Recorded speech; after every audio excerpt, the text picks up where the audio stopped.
Hey everyone, Kate and Fiona Pearman joining you for this week's Facebook Live, where we continue to talk about curiosity and confidence. So far, we've talked a lot about what it is and why it matters, how it can be the real fast track to self-awareness and the importance of that as leaders in organizations. And last week, we talked about what can get in the way. Today, we really want to dig into the how-to. How do we really, when we think about the day-to-day, how do we lean into being curious? How do we step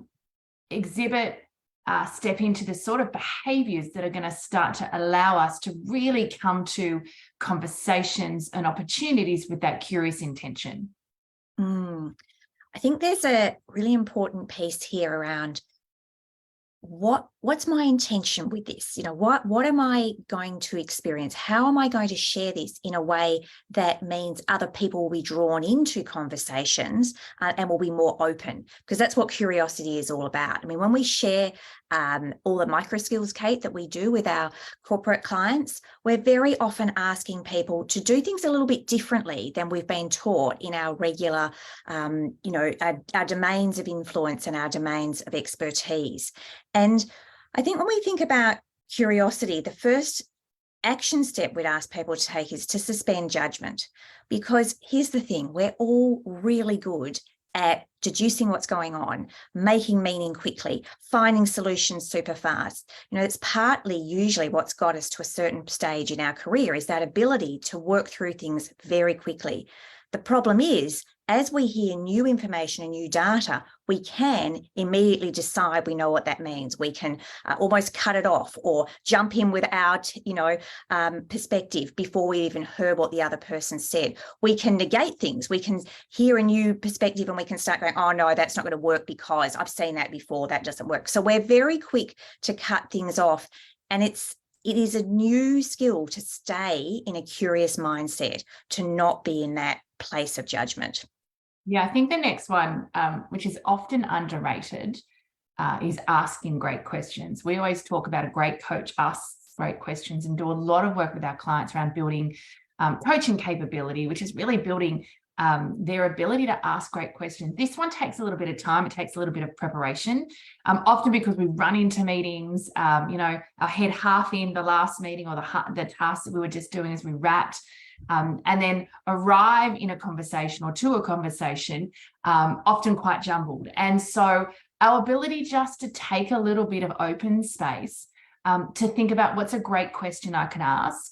And we always talk about just kind of bullet pointing these down in 5 minutes, circling back to them an hour or two later. And so giving our unconscious brain and mind the opportunity to kind of sit on it and ruminate on it unconsciously and then come back to it. But that ability to ask a couple of great questions, I think personally, this is one of the most underrated leadership skills and traits, because this is how we enhance the thinking of others. This is how we open up opportunities, open up possibilities. And so our ability to think about how we can inspire others to think differently. And equally often I found personally that as I ask a great question, as I'm doing that brainstorming work, equally I'm asking myself the same question as well. So new insights and aha moments are popping in for me as well. This is something, as you say, we totally underestimate, and we're not necessarily very well equipped with it. Often things like, how did that surprise you? Or in what ways was this different to what you expected? Another thing is, what's the unintended consequence if we go down this path? Thinking in tangential ways, not linear ways, starting to get and encouraging other people to not think about what's the first thing that comes up, but really starting to understand that there is a lot of dimensions at play. And, we often talk about, being able to see the greater system impact of what we're doing. So being willing to ask the questions that start to open other people's eyes to what more might be at play here, what more might be going on. I mean, sometimes things will come to the surface that none of us would have thought about if we hadn't allowed the time and space and asked a good question to get there. And this leads into this piece about being willing to go beyond what is obvious. We do have a tendency to be pretty singly tracked to stay in one lane once we've got an idea about something. We're not necessarily that open. And so the willingness to say, actually, I want to know what I'm not seeing here. Where are my blind spots? Where am I not being aware of something? Where could someone else with a different perspective help? Yeah, I think I had a great experience of this recently. And I think one of the biggest opportunities for you to do this is in areas where you are a subject matter expert, because we tend to just assume we know the answer. And that's why sometimes people who are not subject matter experts in a particular domain can ask really incredible questions, because they're not making the assumptions or, jumping in, going, oh, yeah, I know the answer, and running past what can sometimes be quite a big issue or something that needs to be dug into. So I think being able to think about, if that wasn't the answer, what else could we do here? If that wasn't correct, what else could we do? Can be a really useful way at coming at this. I think number 4 is all about bringing in diverse perspectives. How do we include diverse perspectives and opinions? And so that really kind of talks to what I was just saying before a moment ago around sometimes non-subject matter experts on a particular aspect will actually ask really incredible questions and have different perspectives that can be super valuable. So, including people at the table as part of projects, as part of meetings, who potentially can bring a different perspective. Again, the intention is that they're coming to answer all the questions and to be right. The answer is that they're coming as a really quality, independent individual with very different skills, perspectives, fields of expertise that can look at something different, perhaps the way you might look at it.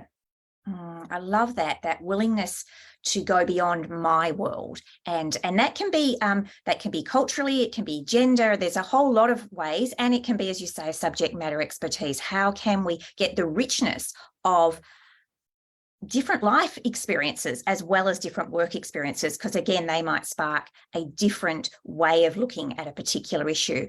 I think the 5th one we really want to hone in on here is we can only be truly curious when we have the capacity to listen deeply. We talk a lot about the ability to present well, to be able to craft things well ourselves, but our ability to slow down and listen fully and completely to other people, and to not jump in with the next or try and finish their sentence or to answer them immediately, to really allow what they're saying to land, to take that in and to think about it as a stepping stone, as a piece of intel, as something that could be incredibly valuable for me and for the people that I'm working with and the problem that we're trying to solve. And I think this one really is the foundational one, right? Because when we're truly listening for what's being said, not being said, to the body language, to the mannerisms being said and not being said, it allows us to take on all the information, the intel from the broader conversation, so beyond words. But that then feeds back into us being able to suspend judgment, to ask great questions, to think about what am I assuming here that maybe I shouldn't be assuming? What are the voices or what are the perspectives here that might be useful? So I think that 5th one, again, really can't be underestimated, because it's almost an enabler for some of those other really important skills and qualities that we've talked about that allow us to really step in deeply to that state of curiosity. So lots and lots of really, I guess, important skills and traits here. I think not to be underestimated. I know when we've done programs where we're, teaching these leadership skills, we call them micro skills, asking great questions, deep listening. It can be really easy for many of us just to assume that we've got this and we do this every day. I think one of the insights that we have when we do create containers and space for people to be able to think about how they go about asking questions, how they show up when they listen, what are some of the judgments and assumptions that they're often projecting onto conversations when they're in those dynamics. I think there is a lot of opportunity when it comes to enhancing leadership skill in organisation, enhancing communication in organisations, especially around these 5 particular skills. So really worthy of digging in, really worthy of doing some reflection. of your own relationship with some of these 5 leadership skills as well.